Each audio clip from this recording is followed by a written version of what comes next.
guys, welcome to another episode of I.N.T.R.O.S.P.E.C.T with me, Sharon Mwangi. If you're new here, karibu sana, feel at home, and if you're a returning subscriber, thank you so much for coming back. Na kama kawaida, we're going to start with the first two questions of the day.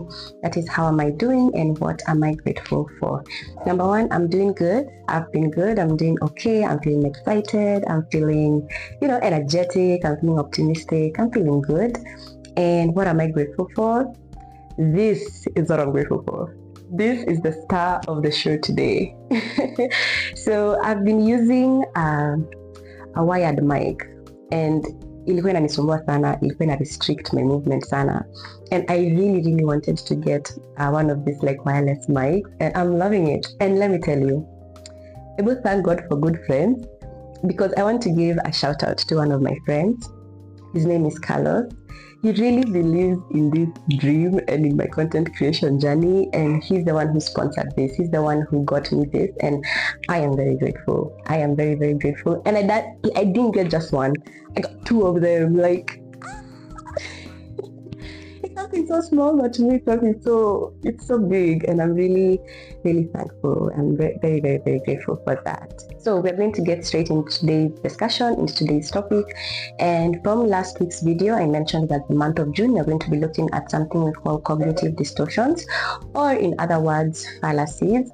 And basically what cognitive distortions are, these are negative thought patterns that we have as human beings, and they're very irrational. They come from a point of very little evidence, and it's a very inaccurate belief system that influences our behavior. And last week we looked at two of them. We looked at the fallacy of fairness and heaven's reward fallacy. I hope you take the time to go and watch that. If you haven't, please go and click on watch it, and then you can come and watch this one. So today we are going to look at other two fallacies, which I also think they're common. Which I also think they're kind of common. So the first one is what we call the fallacy of change, and the second one is what we call the fallacy of always being right. Let's start with the definitions. The fallacy of change, this is the definition: an expectation that others should change in order for us to be happy. An expectation that others should change in order for us to be happy. This is a punch to my stomach, because this really addresses me. It really addresses me directly, because I think for a very long time I've been in spaces or in situations and in seasons where I was unhappy. And I think it's a very common human experience that sometimes there's some seasons in life that come that we are not happy, we feel lost, we feel empty, we feel like life is not moving the way we desire for it to go, and we are filled with so much unhappiness and sadness. And I remember for the longest time, anytime I would find myself in that season of being unhappy, or in a season where I feel like I'm not as optimistic about life, I would attribute it to the people around me. What do I mean by that? I mean that I was only happy, or rather my happiness was dependent on how other people around me acted or reacted, or the way they were. So I would only feel happy if people around me were acting the way I want them to act, or I desire for them to act. Like I was putting an expectation on other people to be responsible for my own happiness. By that I mean, I wanted my partner to act, talk, look, behave, dress a certain way for me to be happy. I wanted my parents also to act, behave, talk, do all that in a certain type of way that I want them to.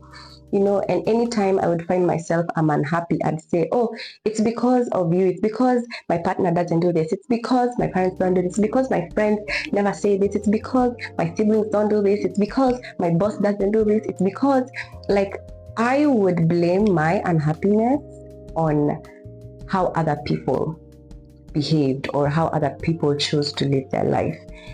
And the unfortunate thing about that is that my happiness, I got to realize that my personal happiness cannot be dependent on other people's choices. And I remember when we did a video a few weeks ago, I think it was last month back one, about the choice theory. And one of the points in the choice theory is that I only have control over my own behavior.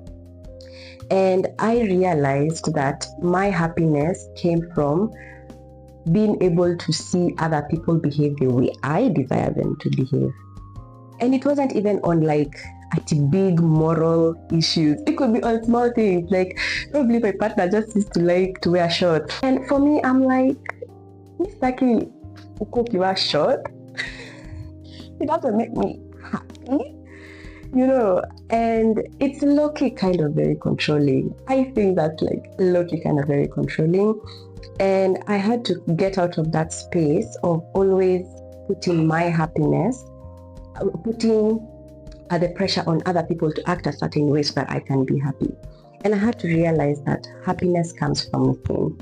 That the only way I'll be able to experience true happiness, real happiness, and true joy is if I know I am responsible for my own decisions, for my own actions, and for my own happiness. That I can make a choice and a decision to be happy. That my happiness should not be affected, or my happiness should not be dependent on how another person chooses to do their life or to live their life or whatever. So I hope if you're one of those people, probably you feel like you're in a season of unhappiness, ask yourself, am I really unhappy because like the situations warrant me to be unhappy, or am I unhappy because I'm putting an expectation on other people for them to make me happy? And I think that's something that we really need to look out for, because a lot of things in life, or a lot of times when you feel sad or in a season of unhappiness and sadness, sometimes it's something that tunajiletea to. Yeah, sometimes it's something that not all the time. Sometimes there are things that happen in life that are beyond our control. And I get that. I'm not talking about that.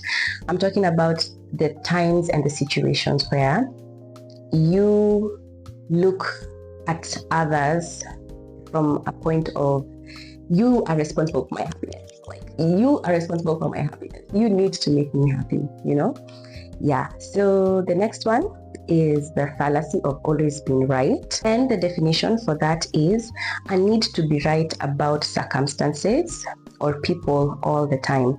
This is for my very competitive, argumentative people. For you, you cannot lose a battle. You cannot lose an argument. You are always right. Like, as far as you are concerned, you can never say any false thing. You can never be wrong. You can never have the wrong perspective. Like, for you, you are the walking Bible. And I think that is a very, very difficult way to live. And also, I think also people who have this kind of fallacy, or that they're always right, they are people who are very difficult to deal with, because they're, in their eyes, they're kind of perfect, In their eyes, they can never say anything wrong. They can never do anything wrong. Or even if they make a mistake, they will always find a way to justify their mistakes. I think such people become very repulsive. I've also had my own experiences with people who had this cognitive distortion of that they were always right. These are people who, even if you tried to correct them, it is very difficult to correct them, because according to them, they would never do anything wrong. How could I ever do anything wrong? I'm perfect. What do you mean? What do you mean? No, I'm not wrong, And I think these are the people who sometimes tend to be very manipulative, and they can do a lot of gaslighting, whereby when you go to them with the mistake that they've done or something wrong that they've done, they're like, no, I can't do something like that. I'm right. You are the problem. You are the reason why you are the problem. And I think these are people who are very difficult to interact with and to work with, or even to just have any kind of relationship with, whether it be a friendship, a romantic relationship, or whatever. So just in case you suspect you are one of those people who struggle with this particular cognitive distortion of you feel like you're always right, don't worry, there's no judgment here. No judgment here. That's why you're here, to be better, to heal, to know your mistakes, and to be able to move forward. But I think this should be like a wake-up call and an eye-opener for you to realize that there is no person, no walking human being on this earth that is perfect, and that there is no human being that is always right. and you won't always have your way, and sometimes you can say the wrong things and do the wrong things, and that doesn't make you a bad person. It kind of just makes you human, because man is to error. We all error, and sometimes we make mistakes. We say things and do things that we really are not proud of. And it's okay when someone comes to hold you accountable, and it's okay to say, yeah, I acknowledge that I did something wrong and I am sorry for that. But I understand that for this particular situation, it's the shame that comes from admitting that you are wrong that is very difficult to handle.